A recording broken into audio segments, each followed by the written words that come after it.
Welcome back. Our breaking news tonight. North Korea could have nuclear devices small enough to put on a ballistic missile or ballistic missiles that could then be fired into, say, South Korea or in the region. That's from a new assessment by the Defense Intelligence Agency. Now, the conclusion, though, comes with a string of caveats. According to that assessment, the resulting missile might be unreliable. It hasn't been tested.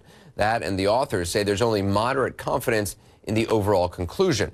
More now on how to unravel the crisis, now with Chief International Correspondent Christian Amanpour and John Huntsman, former presidential candidate and ambassador to China during the first Obama administration. Governor Huntsman, some pretty startling news from this DIA report. Clearly, the administration kind of trying to walk it back somewhat. How concerned should we be? What do you make of this? Well, the intelligence community is paid to do the analysis and to forecast our future, and I think it's right for the DIA to be getting this kind of information out, because I think it serves a couple of useful purposes. Number one, it allows us to understand more and more that the capabilities of the North are improving. You know, you blow off 3 bombs, you send an ICBM satellite shot into space, you're getting better at your strategic capabilities. But I think number two, Anderson, is it really gives a clarion call to the Chinese government that we've got to start coordinating better than ever before, that our interests increasingly are aligned in terms of keeping Northeast Asia viable as a center for economic growth and vibrancy. We have probably soon to be 2/3 of our trade that goes right through the East China Sea and across through the Pacific Ocean. And Northeast Asia is soon to be 20% of the world's GDP. So aside from the strategic picture, the economics of the region are extremely important going forward. I mean, you clearly see it as an opportunity to reach out to China, but how much impact can they really have on North Korea?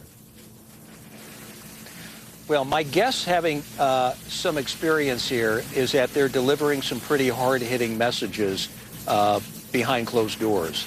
They're the only outside source that North Korea will listen to. They do have leverage because of the support that they give to the Pyongyang regime. But it's also true that China has been lied to and they've been cheated. And their level of trust is probably very fragile at this point.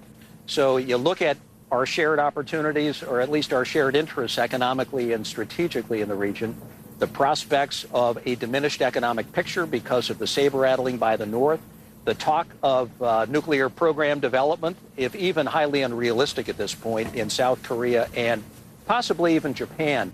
I think China is very much incentivized to do the right thing, to deliver those hard-hitting messages behind closed doors. Christian, what was your take on this DIA report? Well, it's quite extraordinary, and it came out sort of as an aside, if you like, at the end of lengthy testimony on Capitol Hill. Clearly a mistake that it was put out there. I don't know. That part of it was declassified, unclassified. So that particular snippet that came out, and the congressman asked the chairman of the Joint Chiefs, General Dempsey, and I thought what was really interesting was that General Dempsey said that he hadn't even seen that report. So to me that says, you know, how valid and how real is it if the chairman of the Joint Chiefs hasn't even seen it yet? Plus, Anderson, as you know, it flies in the face of everything that all the other intelligence people have been telling us, the U.S. administration, both military and civilian, and all the independent scientists. I had a really in-depth interview with Siegfried Hecker, who is this incredible American scientist, former, head of the Los Alamos National Laboratory, been to North Korea a million times, been into the, the nuclear plants. He does not believe that they have the capacity yet to put any kind of worthwhile nuclear warhead onto a missile. Somebody watching this tonight, Governor Huntsman, do you believe that North Korea has the capability now of launching a nuclear device? What we do know is that they've had 3 nuclear tests, and in each case, the yield seems to improve. What we do know is that they have centrifuges spinning that is producing a highly enriched product for them, so they have a raw material out of which to make a weapon. What we do know is that they've gone from short range to medium range to now more of an ICBM, intercontinental ballistic missile, for a quote-unquote satellite test recently. So this speaks to improved capabilities, which needs to be, I think, a warning sign to everybody, not just in Northeast Asia, but increasingly to those strategic regions of the United States that increasingly could fall into a danger zone. Hawaii, where the Pacific Command is located.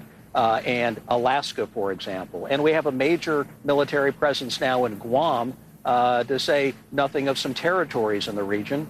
So all of this needs to be factored into our ongoing strategy that is deployed first and foremost with our allies, Japan and South Korea, and second of all, in our ongoing trust building with China, and in deepening and expanding our discussions with them about how to handle North Korea, because traditionally they've been very, very reluctant to engage. There is no plan by which you de-escalate something after tensions get out of control. There has been no real conversation about what you do about a failed nation state. And all of this to North Korea is increasingly real when this kind of thing plays out. So let it be a clarion call to not only our allies, but to China and the United States as well, that we need to start drilling down a little bit in terms of better understanding the capabilities and what to do about it. What about the intelligence, Christian? It doesn't seem like, I mean, in terms of technical signals intelligence, it seems like we have capabilities against North Korea. But in terms of human intelligence, trying to understand actually what they are thinking, that seems very difficult. I think this whole week has also shown the imperfect technical intelligence as well. Look, you know some stuff, but not all stuff. We've been told all week for the last 8 days that it could happen now, that it's one, that it's two, that it's medium, that it's short. What is it? And when will it happen? Will it happen? Unless you know this gentleman, Kim Jong-un, and what he wants, it's going to be guessing. And Governor Huntsman, you recently referred to him, I think, as a crazy man. You said you don't know what he's capable of doing. That's obviously part of what's so alarming. But, I mean, is he crazy or crazy like a fox? I mean, is he a rational actor? Well, what we're seeing, I mean, this is essentially music that we've heard before, and that is a manipulation of public opinion, not only in Northeast Asia, but indeed, Anderson, around the world. And the cycles always sort of end the same, and that is they get paid off. They get a seat at the negotiating table, or they get cash and or raw materials. What we don't know about this last round, and Christian is right on the money, is the cycle appears to be the same, but it's under the command and control of a new untested leader, 29 years old. Nobody knows a thing about him. And he's been very untested in terms of how you then de-escalate a situation like this. You could pretty much predict what his father, Kim Jong-il, would have done. But in this case, it's a big question mark. So while it's music we've heard before, we need to pay attention to that one unknown. Christian Amanpour, Governor Huntsman, thank you so much. Thanks, Anderson. Well, just ahead, inside North Korea's propaganda machine, I'm going to talk with a documentary filmmaker who got unprecedented access to an elaborate exercise in mass indoctrination. You've all seen these kind of images. I'm going to tell you what the real reason behind them is. Also ahead tonight, deadly weather that's not over yet.